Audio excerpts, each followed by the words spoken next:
언더스탠드, 펜더스탠드. 오늘 렌츠의 법칙과 전자유도 법칙에 대해서 설명드릴 거예요. 그런데 왜 두 법칙을 함께 공부해야 할까라는 생각을 할 수 있겠죠. 그건 일단 두 법칙의 차이를 묻는 문제가 나온다. 그런데 이것은 굉장히 헷갈리는데 오늘 제 얘기를 잘 들으면 이걸 쉽게 해결할 수 있다. 자, 일단 결론부터 말씀드립니다. 이 결론은요, 두 법칙은요, 전류의 발생 방향에 대한 정보가 있는가, 없는가, 이렇게 구분을 할 수가 있습니다. 자, 한번 자세하게 한번 들어가 보죠. 첫 번째는 전자유도 법칙입니다. 이 법칙은 패러데이가 만든 법칙이고요. 이걸 이해하기 위해선 첫 번째, 코일이 어떠한 특성이 있는가를 알아볼 필요가 있습니다. 자, 코일의 특성에 대해서 한번 살펴보도록 하죠. 여기 보면 이게 코일이 있죠. 그리고 코일에 전류가 이렇게 이 화살표 방향으로 흐르고 있습니다. 그러면 코일에 전류가 흐르면 이렇게 뭐가 생겨요? 얘가 지금 자속이 생긴다고 하죠. 이 자속이라는 용어는 몇 가지로 이렇게 다른 이 용어가 있어요. 첫 번째는 자기력선이라고 합니다. 지금 눈에 보이는 자기력선이 몇 개? 한 개, 두 개. 이런 걸 자기력선이라고 하고요. 그리고 이 자기력선이 있는 공간, 이 공간을 바로 자기장이라고 합니다. 그리고 이 자기력선들이 이렇게 한꺼번에 여러 개인 걸 묶어서 뭐라고 하느냐? 자기력 선속이라고 하고요. 이거를 이렇게 기니까 좀 줄여서 우리는 자속이라고 한다. 그래서 여기 나와 있는 단어의 용어의 공통점은 전부 다 자자가 들어가는 거다. 자가 들어가면 대충 비슷한 거야 라고 우리가 생각을 하시면 되겠습니다. 그리고 방금 말씀드린 자기력선, 자기장, 자기력선속, 자속, 이거는 사실은 모두 다 동일한 것을 가르친다고 볼 수 있습니다. 자, 이런 상황에서요, 우리 코일에 이렇게 전류가 흘러요. 그런데 전류가 흐른다라는 건 그냥 존재한다라는 것만 말하는 것이 아닌, 여기서는 전류의 변화를 말해요.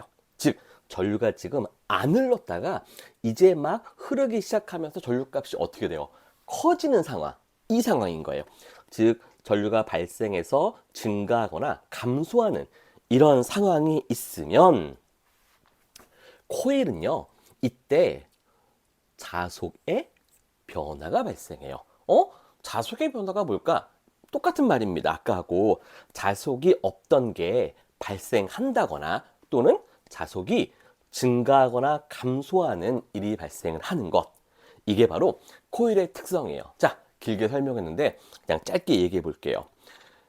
코일에 전류가 흘러가는데 그 전류값이 변해요. 그러면은 이 전류에 의해서 코일에서는 자기장이 커지거나 또는 줄어든다.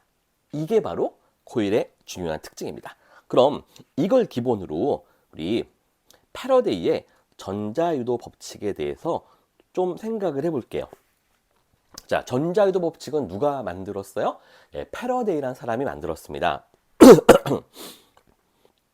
일단 이걸 간단히 말로 개념을 말씀드린다면, 코일 내부에 자속의 변화가 있으면 전류가 변한다. 다시, 코일 내부에 자속이 변하면 전류가 변화한다. 즉, 실험을 하나 했는데요. 이 실험으로 이 개념을 좀 정리해 드릴게요. 지금 이 동그란 게 있죠? 검유계입니다. 단어의 뜻만 봐서도 이게 전류를 검사하는 계측기야 라는 걸 알 수 있겠죠. 그런데 잘 보시면은 이 바늘이 중간에 있어요. 네, 맞아요. 얘는 그래서 흘러 들어오는 전류의 방향에 따라 전류가 한쪽 방향으로 흐르면 이 화살표가 오른쪽으로 기울고, 만약에 반대 방향으로 전류가 흐르면 이 화살표가 왼쪽으로 기운다라는 이런 컨셉이라고 보시면 돼요. 자, 그럼 이 검유계와 그 다음에 코일이 지금 이렇게 연결되어 있죠? 그리고 코일 위에 막대 자석이 있다. 막대 자석에서 이렇게 자기력선이 세 가닥 나왔어요. 자, 이 상황에서 패러데이는 이 막대 자석을 아래, 위, 아래, 위로 막 흔들었어요. 그러면 이 코일 안에서의 자기장의 세기는 일정했을까요? 아니면은 변했을까요? 당연히 마구 변했겠죠. 이렇게 코일 안에서 자기장, 자속이 변화가 생기니 뭐가 생겼더라? 아, 이게 막 왔다 갔다 거리더라. 검육에 있는 바늘이 왔다 갔다 거리더라. 그렇다라는 건 뭐예요? 아, 여기에 이렇게 전류가 흘렀어. 라는 게 바로 이 패러데이가 실험한 거예요. 자, 그럼 이 실험을 조금 꼼꼼히 좀 살펴볼게요. 일단 외부 자석에 의해서 발생한 자기장이 이 안에서 마구 변했기 때문에 코일 내부의 자석에는 변화가 막 일어났죠. 자, 이 변화가 일어나니까 결국 뭐가 흘렀어요? 여기에 전류가 흘렀죠. 전류가 발생했습니다. 그런데 우리가 전류가 흘렀다라고 한다는 건 결국 전압에 차이가 있어야 전류가 흐르는 거겠죠. 그래서 전압이 발생했다라고 볼 수가 있습니다. 중간에 전압이 발생했기 때문에 이렇게 전류의 변화, 전류가 발생하는 일이 나타났다. 이게 패러데이의 전자요도 법칙이고요. 그리고 이거를 간단하게 식으로 표현해 볼게요.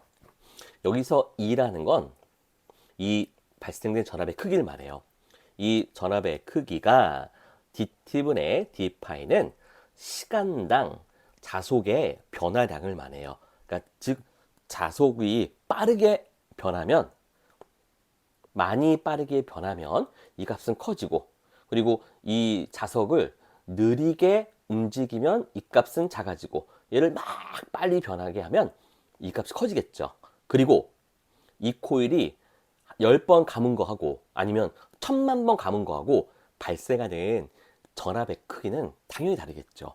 그래서 발생된 전압의 크기는 코일을 몇 번 감았는가 하는 권수와 그 다음에 이 자석이 얼마나 빠르게 변했는가, 움직였는가를 나타내는 요것에 의해서 결정이 된다. 이게 바로 패러데이의 무슨 법칙? 전자요도 법칙이 되겠습니다. 두 번째, 이제 렌츠의 법칙이에요. 렌츠의 법칙을 제대로 알기 위해선 또 다른 코일의 특성을 알고 있어야 됩니다. 자, 코일의 특성은요. 코일은 자기 내부의 자기장의 세기를 일정하게 유지시키려 한다는 이런 특징이 있어요. 무슨 말이냐면 코일 내부는 이렇게 위에서 보면 둥글둥글 이렇게 말려 있기 때문에 이렇게 공간이 있죠. 이 공간에 외부에서 자기장이 통과해요. 그러면 이 외부에서 만들어진 자기장의 세기가 만약 변화한다면 그 변화를 감소시키는 방향으로 코일이 스스로 자기장을 만든다. 그럼 외부에서 자기장이 예를 들어 막 세져요. 그 센 자기장이 코일 내부를 통과하면 일정하게 유지시키려 하는 게 코일의 특성이니까 어떻게 해요? 코일은 외부의 자기장이 증가하지 못하도록 외부 자기장을 반대하는 방향으로 자기장을 만들겠죠. 또 반대로 외부 자기장이 이제 줄어들어요. 줄어들면 코일 내부에서의 자기장의 세기가 줄어드니 코일은 어떤 특징이 있다고 했어요? 자기장의 세기를 일정하게 유지시키려 한다고 했죠. 그러니 외부의 자기장이 줄어들 때 코일은 줄어들지 않게 외부 자기장과 동일한 방향으로 자기장을 만든다. 이런 특징이 있다는 겁니다. 자, 이런 특징을 밑에 이제 실험에서 한번 우리가 좀 파악해 볼 건데요. 자, 실험을 한번 설명드릴게요. 두 가지 이제 경우로 나눠서 해봤는데 아까하고 똑같습니다. 검유계가 있고 검유계와 코일이 연결되어 있어요. 그리고 그 위에 자석이 있습니다. 자, 먼저 자석을요 코일 밑으로 이렇게 가까이 붙여봤어요. 그러니 코일 내부에 자기장이 움푹 많이 들어가니까 코일 내부의 자기장의 색이, 파란색 자기장의 세기는 어떻게 됐을까요? 커졌을까요? 작아졌을까요? 당연히 커졌겠죠. 커졌으면, 자, 코일의 특성은 일정하게 유지시키려고 하니까, 커지니까 커지는 건 막아야 되겠죠. 그래서 외부의 자기장인 파란색 자기장을 반대하는 방향으로 뭐예요? 이 코일이 빨간색 요 방향으로 자기장을 만들더라. 그런데 코일에 자기장이 발생했다면 우리는 코일에 전류가 흐른 거야 라는 걸 아까 알았죠. 그래서 이때 전류가 코일에 의해서 이렇게 전류가 흐르게 됐다 라고 봅니다. 자, 이제 그 다음에 자석을요 위로 멀리 떨어뜨려 볼게요. 거리를 둬 볼게요. 그러면 코일 내부에, 이 코일 내부에 파란색 외부 자기장의 세기는 약해졌죠. 그러면 코일의 특성은 뭐예요? 현 상태를 유지시키려고 하는데 약해졌으니까 약해지지 않도록 도와줘야 되겠죠. 그래서 코일 스스로 이 외부 자기장과 동일한 방향으로 이렇게 자기장을 만든다. 그럼 이렇게 자기장이 생겼으니까, 발생했으니까 자기장, 이 코일에 전류가 흘렀다고 볼 수 있겠죠. 그래서 전류가 흐르는데 아까 이 점선으로 되어 있는 자기장의 방향과 이 방향은 서로 반대니까 전류의 방향은 이것과는 반대 방향으로 이렇게 흘러간다고 볼 수 있겠죠. 그러면 이거를 이제 이렇게 해서 말하면, 자석을 이렇게 내렸을 땐 전류가 이렇게 흘러가고 자석을 멀리 떨어뜨렸을 땐 전류가 반대 방향 흘러가고, 그래서 여기에 검유계가 왔다 갔다 하는 일이 일어난다 라는 겁니다. 이런 이제 실험을 한 거예요. 자, 이 실험에서 그럼 결국 나타내고자 하는 건 뭐냐면은 코일 내부의 자기장의 변화를 반대하는 방향, 어떤 방향? 이 반대하는 방향으로 코일이 스스로 자기장을 만든다라고 하는 게 바로 렌츠의 법칙이에요. 자, 좀 정리해 보겠습니다. 자, 처음에 코일 내부에 이 파란색 외부 자기장의 자속의 변화가 발생을 해요. 그러면 이 파란색 자속의 변화를 감소하기 위해서 코일은 스스로 빨간색 이 자속을 만든다. 그럼 코일에 자속이 생겼으니까, 근데 이 자속의 방향은 어떤 방향이다? 변화를 반대하기 위한, 감소하기 위한 방향이다. 이게 바로 이 전자유도 법칙하고 렌츠의 법칙이 차이가 바로 이거예요. 방향에 대한 거예요. 자, 그래서 코일의 자속이 생성이 되고 그 다음에 코일에 자속이 생성됐다면 우리는 코일에 전류가 흐른 거야 라고 볼 수 있죠. 자, 그래서 아까 보셨던 이 식하고 비슷한데요. 다 차이가 좀 있어요. 여기서 발생한 이제 요 전압, 왜냐면 전류가 흘렀다라는 건 여기서 전압차가 발생했다는 거죠. 그 발생한 전압은 아까 마찬가지로 N, 이 코일이 얼마나 많이 감겼는가 그 수와 dt분의 d파이, 즉 자속이 이 코일 안에서 얼마나 많이 변했는가, 시간당 얼마나 빠르고 많이 변했는가를 나타내는 거예요. 자, 그런데 여기에 뭐가 들어가요? 마이너스가 들어가죠. 즉 뭐냐, 이런 외부의 자속, 이 파란색 이 자속이 변하는 방향을 반대하도록 만들어진 게 바로 이 자속이자 이 전류이자 여기서 전류가 흘렀으니까 여기도 전압이 발생했겠죠. 뭐 그런 거다라는 게 바로 이 패러데이, 이 렌츠의 법칙이 되겠습니다.